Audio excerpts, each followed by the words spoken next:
नमस्कार दोस्तों, आप देख रहे हैं आपका चैनल स्टोरीज बाय गुलाब गौतम। आज जानने वाले हैं 3 ऐसी कहानी जो संत रविदास जी की है, जो जीवन में काम आएंगी। चलते हैं कहानियों की ओर। पहली कहानी, संत रविदास जी का चमत्कार। एक बार संत रविदास जी एक गांव में गए जहां लोग अपनी समस्याओं के लिए उन्हें बुलाते थे। वहां एक गरीब व्यक्ति था जो हमेशा दुखी रहता था। उसने संत से कहा, मुझे तो हमेशा परेशानी ही मिलती है, क्या मुझे कभी सुख मिलेगा? संत रविदास जी ने उसे प्यार से समझाया, सुख की खोज बाहर नहीं बल्कि अपने अंदर करनी होती है। अगर तुम ईश्वर पर विश्वास रखोगे तो तुम्हारी समस्याएं भी सुलझ जाएंगी।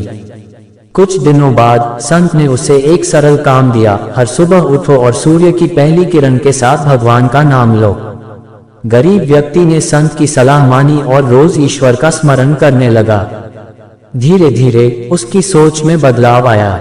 उसने अपनी मेहनत से काम करना शुरू किया और अपने जीवन में सकारात्मकता लाने लगा। कुछ महीनों में उसकी आर्थिक स्थिति भी सुधर गई। जब उसने संत से फिर से मुलाकात की तो उसने कहा, आपने मेरी जिंदगी बदल दी।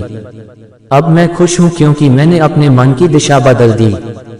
दूसरी कहानी, साधुओं के साथ संवाद। एक बार संत रविदास जी साधुओं के एक समूह में गए। वहां कुछ साधु आपस में विवाद कर रहे थे कि किसका मार्ग श्रेष्ठ है। संत ने उनकी बहस को सुना और कहा, सच्चा मार्ग वही है जो प्रेम और भक्ति की ओर ले जाता है। साधुओं ने जवाब दिया, लेकिन हम तो केवल ज्ञान की बातें कर रहे हैं। संत ने मुस्कुराते हुए कहा, ज्ञान बिना प्रेम के अधूरा है। जो भी मार्ग हमें प्रेम और सेवा की ओर ले जाए वही सही है। उनकी बातों ने साधुओं को सोचने पर मजबूर किया। उन्होंने समझा कि ज्ञान और प्रेम दोनों का मिलन ही सच्चा मार्ग है। संत रविदास जी के इस संदेश ने साधुओं के बीच एकता और सद्भावना का संचार किया। तीसरी कहानी, महानुभाव की पहचान। एक बार संत रविदास जी एक शहर में गए जहां उन्हें एक महान संत की चर्चा सुनने को मिली।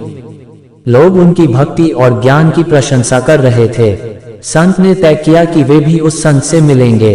जब वे उस संत के पास पहुंचे तो देखा कि वह साधारण वस्त्र पहने हुए एक कुटिया में बैठे थे। संत ने सोचा कि महानता तो बाहरी रूप में नहीं होती। उन्होंने उस संत से कहा, आपकी महानता आपके ज्ञान में नहीं बल्कि आपके दिल में है। उस संत ने मुस्कुराते हुए कहा, सच्चा संत वही है जो सबके दिलों में प्रेम और समानता फैलाए। इस प्रकार संत रविदास जी ने ये सिखाया कि असली महानता बाहरी दिखावे में नहीं बल्कि मानवता के प्रति समर्पण में होती है। ये कहानी संत रविदास जी की कैसी लगी कमेंट करके बताएं। जय हिंद।